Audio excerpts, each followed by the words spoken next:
Soft wind howls. Footsteps in dirt. They said it was just a rescue mission. 4 missing children. A crashed plane. A forest so deep that even light seemed afraid to enter. But no one told us what really lived there. When our helicopter dropped us off, the radio died within minutes. We built a fire. The smell of burning pine filled the air. That's when we heard it. The first sound of the deer. A low, echoing cry that shook through the trees, not like any animal we knew. They say it was once human, or maybe something that never should have been alive. Each night, the forest changed. Daylight gave us false hope, streams of sunlight through the fog, birds chirping, the sound of normal life.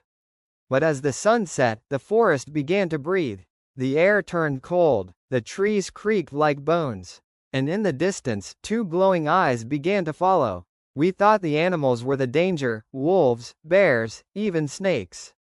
But they weren't hunting us. They were running from something else. On the 5th night, we found the first clue, a child's backpack, soaked and torn. Inside, a photo of a family smiling before their flight. There was writing on the back.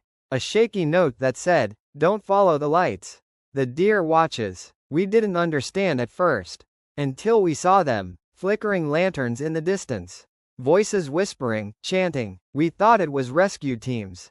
It wasn't. They called themselves the Cult of the Deer. People who had lived here too long, who believed the forest had a spirit that demanded sacrifice. They wore wooden masks shaped like deer skulls, and when we stumbled into their camp, they didn't speak. They just stared, silent, waiting. We barely escaped, but one of our crew didn't. By the 20th night, sleep was impossible. Every noise felt closer. We built walls of wood and fire, but the deer learned to move silently, its antlers scraping the trees, its shadow stretching across the light. We started finding symbols carved into trunks, spirals, runes, warnings. And the deeper we went, the more the forest began to feel alive, as if it was watching. Somewhere between the 60th and 70th night, we found one of the missing children. She was weak, covered in dirt, but alive. She said her siblings were taken to the caves, where the ground bleeds. Her voice trembled as she whispered, "He doesn't like the fire. Keep it burning." The final nights blur together. Rain, thunder, our flashlights dying one by one. The cult chanting in the distance. The deer screaming in rage. We reached the caves on the 98th night. The walls were covered in drawings. Humans turning into deer-like creatures. Rituals led by fire, and the 4 children at the center of it all. We found the last of them that night.